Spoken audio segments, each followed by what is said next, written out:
used to think all Muslims were terrorists.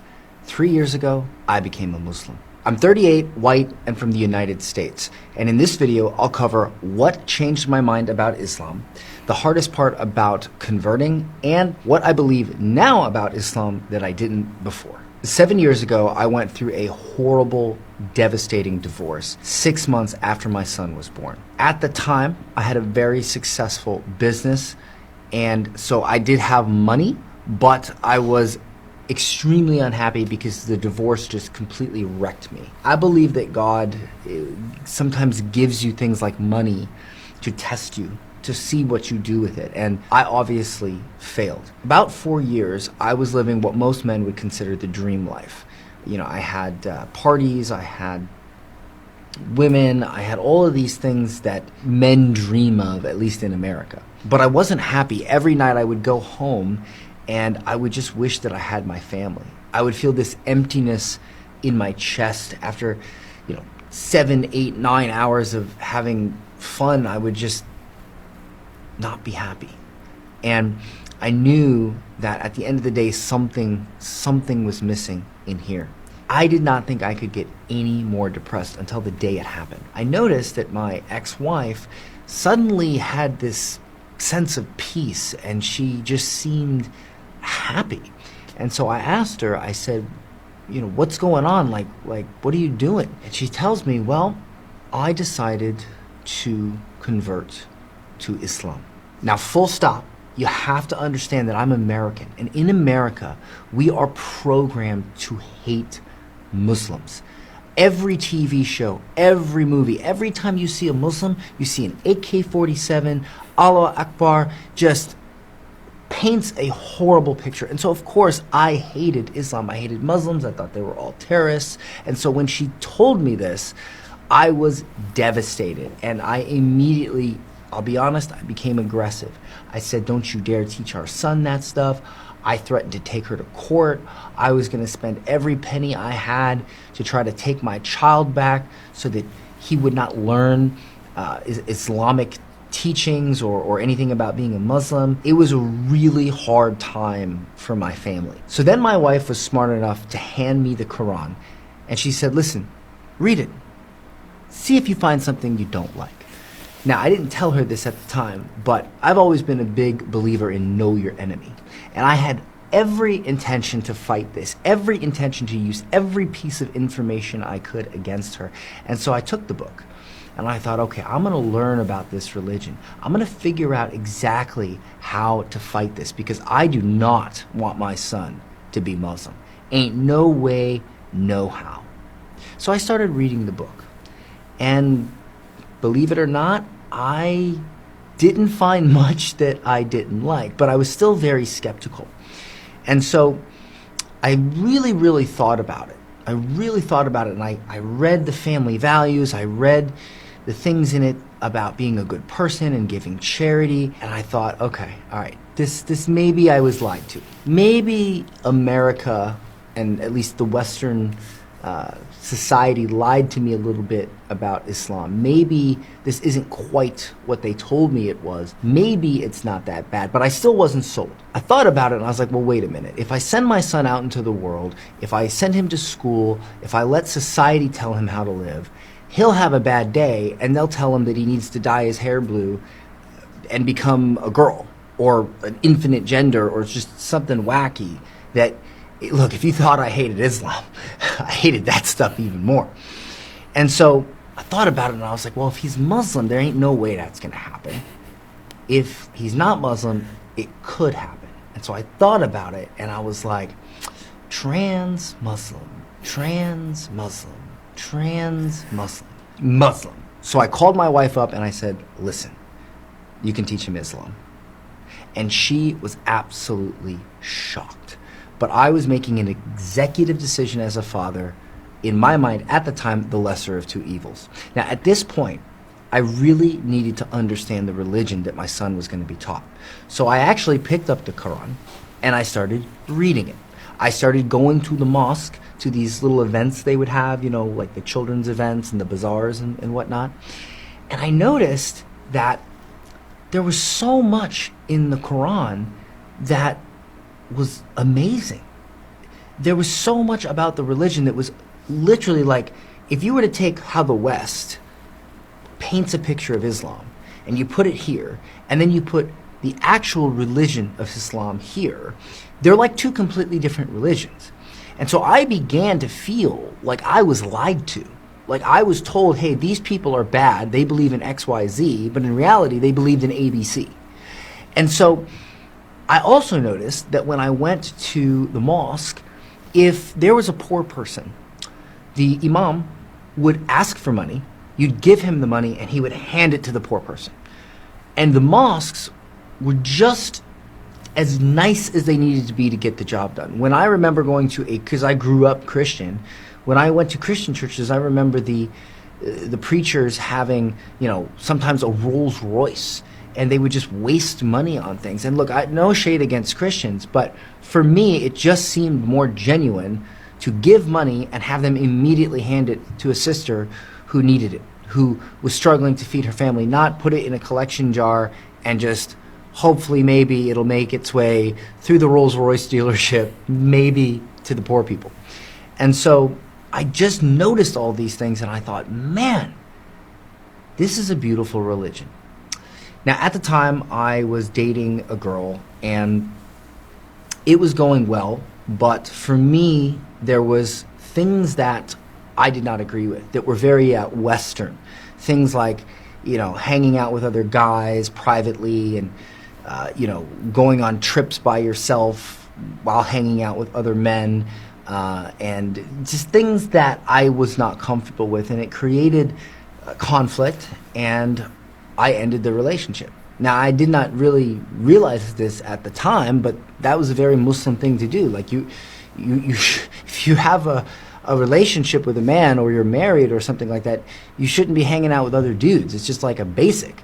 And I didn't need to be Muslim to feel that way. And so, that relationship ended, and I was very depressed because now I had no one. I still was unmarried. I couldn't see my son all the time. And so my ex-wife at the time, noticed how depressed I was, and she sent me a tafsir. And it was called Message for the Sick, because I was really, really depressed. And again, I reiterate, I had a lot of blessings in my life. Money, health, things like this, my parents both being alive, and I was still so miserable. And so she sent me this Message for the Sick. I read it, and when I read it,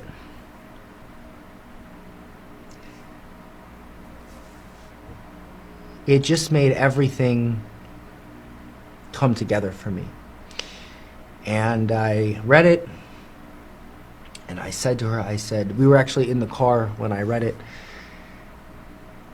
and I said, take me to the masjid. I should have done this a lot sooner. And I went to the masjid, and I took shahada. Subhanallah. Now, the message for the sick, is it, because he said it is a tafsir. What is it? What would that be? I'm not sure whether that is a translation, English translation of originally an Arabic tafsir, or is it like a book of collection of verses from the Quran in a theme, where the theme is, for those who are in need, in sickness or in trouble. But that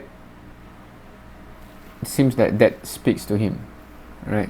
Because he is in that situation, in need of those messages from the Quran, of course. Because I myself have done once several years ago, collecting all of, when I in one Ramadan, because normally in Ramadan we read the Quran cover to cover in full in one month, right? And I collect all of the verses that is directly related to Jannah, to paradise, because that is my main motivation in life, meaning that I'm driven by hook by crook. I want to end up in paradise, in Jannah, and those are the verses that trigger me to day in day out do what I do. So I guess there are theme of verses that resonate with certain people, and in this case, but I'm interested in that because there are some of the students that sometimes refer to me that have a totally different life than mine, right? Where I'm motivated in a certain direction, and paradise is the ultimate motivation. But for them, when I share that, it doesn't resonate that much because they are perhaps like he is in this case, right? Meaning in a different struggle that needs different theme of verses that resonates with them. So maybe I should take a look at which book or tafsir is that. And everyone was around, and they were treating me like I was like a superstar, you know, like I didn't even understand why at the time. It was, you know, because all your sins are forgiven, everything is forgiven, and yeah, the way we surround or treat those who are embracing Islam, right? Because that's, if you understand what the mission of Islam is, which is to bring the truth to all of mankind, and the victory is when mankind accept the truth, right? If you go to like إذا جاء نصر الله والفتح ورأيت الناس يدخلون في دين الله أفواجا, right? So one picture of victory that Allah put in Quran is you see human being in droves enter to Islam, into the truth, right? So that is victory for us. That's what we aspire to achieve, what we want to see, etc. Right? So when each individual come to the truth, to Islam, you know, the sense of joy, of victory is there, right? So that's why I have never been on the other side, right? How does it feel to be, you know, receiving that kind of reception?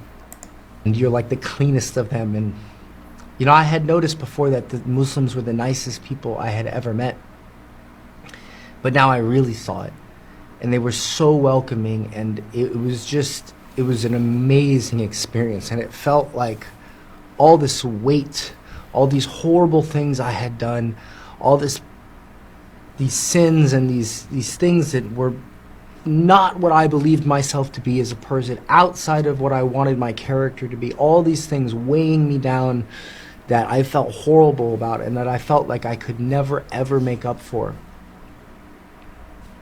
were all gone. And I made a promise that day that I would stick to not committing major haram, meaning like riba, zina, like, you know, all the major stuff. And I would obviously try my best for the minor, and I would just try to keep that slate as clean as humanly possible, because that I never thought I would have that chance. I never thought I would have that chance to start clean again. And so that is how I changed my mind about Islam. Once I converted or reverted, I said to my wife soon after, I said, listen, you're Muslim, I'm Muslim. I'm a completely different person. You know, of all things that are permissible, that Allah hates the most is divorce. I said, let's get our family back together. And she agreed, and we did. And we got remarried. We went to the masjid, we did nikah, and then we spent some time in the US. We moved to Costa Rica for a couple years, and then we moved here to Dubai, because we wanted to live in a Muslim country where we could easily find halal food and we could easily go and pray. And it's been an amazing life ever since. And I'll tell you, the hardest part of converting was my family. It was convincing my father not to hate me, because again, American, programmed to hate Muslims. My father's Christian, and let me tell you, he was not happy. It was not a good experience. And over time, I've been able to show him some things that make him question why he and others hate Islam so much. Because I really, truly don't blame him or anyone from America that hates Muslims. If you're watching this, I don't blame you. You were told to hate Muslims. You were programmed. Like, how could I possibly blame you? You grew up and you were taught these people are bad because of A, B, and C. And guess what? A, B, and C are just not true. And do not confuse Islam with Muslims. Just because someone says they're Muslim does not mean they follow Islam. Same thing with Christianity. Just because someone says they're Christian doesn't mean they follow Christianity. Christianity is a beautiful religion. It's peaceful, it's kind. So is Islam. Do not take what people do and make that the religion. And so I don't blame you. That was the hardest part. And then finally, what I believe now about Islam that I didn't believe before is simply that it is a religion of peace. And if you truly follow the religion, you will have peace. I never once have to worry about my wife going and having lunch with another man.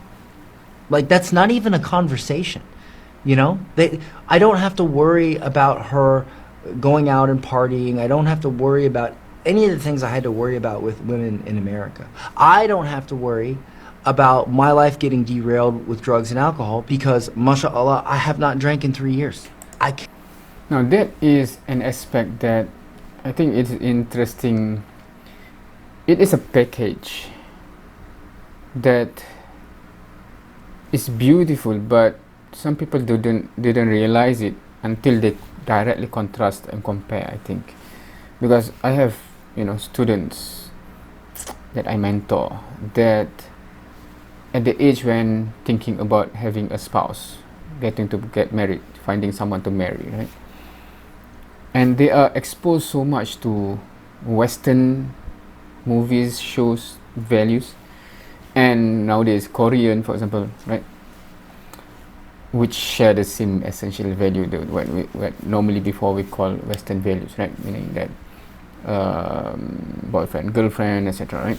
And it become very normalized. Nowadays you see Muslim youngsters having boyfriend and girlfriend as if it is normal in Islam, as if it is acceptable in Islam, right?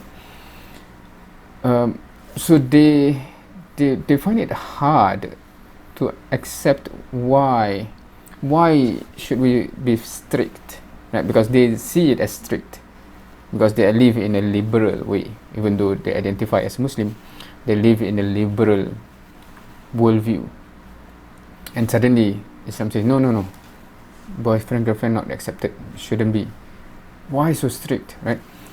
Those things, I really appreciate from the younger age. I have seen videos of convert that can illustrate the contrast between their life before and after. And for example, here also, right, indicate those things, right?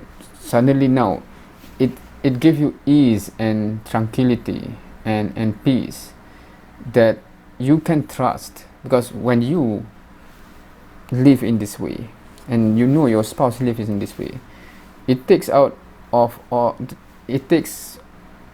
those things, those concerns out of the equation, because it's not even meaning if you live as such, right?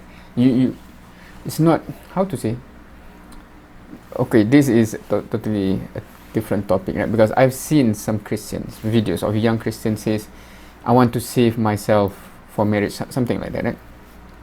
The way they say it, as if that is that's the normal, as I'm not sure what really Christians see this, right, as, but the way they say it, as if it is an elevated reality compared to the normal Christian can have these things, but I want to save myself. They never say like I'm going to stick with Christian teachings. It's I'm saving myself as I'm not sure. That's how I perceive it when they see it as such, right? The worst case scenario that I can imagine is if the Muslim society end up in that place. Na'udzubillah min zalik. But the signs are worrying to me, right? Anyway, going back here, right? Because why do I have such a peace? Because there's nothing in our life. Of course, we are Muslim from the beginning. Right? We understand this. We try to be Muslim from the beginning. We do not have this journey of transition of hijrah, and we do not ever have any experience of dating, etc. Right? Having any boyfriend, girlfriend. Me living like that. No, my wife lived like that. So you understand, right? There's certain questions that didn't even come to mind to cause any concern or panic or feeling of risk. But on the other side, that question is already there, right?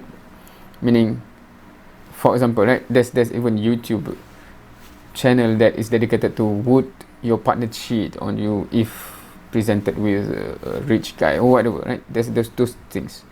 Why is that question even part of your possibility? Because the person is living with that possibility, right? So yeah, I do hope that Muslim really understand this, young Muslim, so that you live as a Muslim should, and you find someone who live as a Muslim should. It gives you peace that you don't even realize how peaceful it is until you compare with those who live differently, be it they are officially Muslim or not, and non-Muslim, of course. Right, so I wish this for all, and that's one of the small facets of Islam that makes it beautiful if we live it fully. But anyway, going back to this. Cannot express enough how good your life will be when you follow the system. And Islam is a beautiful system for peace and happiness and just having your life together. Now, one more thing I forgot to mention. So he concluded nicely what I want to say, right? How nice, how peaceful, how great life is when you follow the full system of Islam. When I converted to Islam, it almost made me go broke, almost put me in the poorhouse. You see, the company that I had started in the United States was a business consulting company. And when you own a business in the United States, it's very easy to get loans and funding to get help with your business. So, mashallah, my company did amazing. I mean, we were making a lot of money. And most of that money, 60%, came from other businesses that would get a loan, pay us in full for our consulting, and then they would make payment. So it was riba. And so the day I became Muslim, I decided no more. And I did not accept these clients anymore. So imagine for a moment that 60% of the revenue, 60% of your income gone. You still have the same expenses. And honestly, we were running at profit margins that once we lost that 60%, we were pretty much break even. So any moment of struggle, I'm now costing myself money. And so it was very difficult. I didn't make money for 2 years. I broke even. Alhamdulillah, I had real estate and I had other things that did very well for me. And so I was okay. But my business almost went under. Now, thankfully, I was able to figure out a way to turn it around and make my company profitable again. But it's still not what it was because I cannot accept interest, and I won't accept interest. And so I decided to start some businesses over here in this region that help Muslims. Inshallah, those businesses will do well, and I won't have to rely on the American business, which is very difficult without riba. If you have any questions for me, leave it in the comments and I'll be happy to make a video. That's my story. If you enjoyed it, please subscribe. I'll see you in the next one. Okay, Alhamdulillah. So very interesting journey that he had, and yeah, that's at the end there he's telling about his struggle with regard to the business, right? I think that is another dimension that as a Muslim sometimes we don't really appreciate the struggle that some people face. It's not just about the belief itself. To live behind your old belief and accepting the truth is one challenge. But then it comes with the package of life, right? So some I think Korean that revert to Islam says it's really not easy. Chinese says the same thing. Right? It's really not easy if you live in a communal life of family, etc. Food is pork, essentially, right? So it's not easy. It's not really about you. It's about you become isolated. If you eat with your family, etc., then it becomes weird because pork is everywhere. If you take yourself out of that context, then is that the solution? It's tough. It's tough, right? So that's one dimension. To earn, that's another dimension that, you know, if your skill set, your business, your dealings, etc., is based on interest on riba, all this while, and suddenly, oh, that is forbidden. What then? I think there are Muslim. I'm not sure when I watch that he have alcohol business, successful alcohol business, and suddenly let go. That's not easy, right? So yeah, let's hope inshallah Allah will preserve guidance and hidayah and perseverance for all of these Muslims, inshallah. And let's take inspiration from their story. And with that, thank you for watching. See you next time.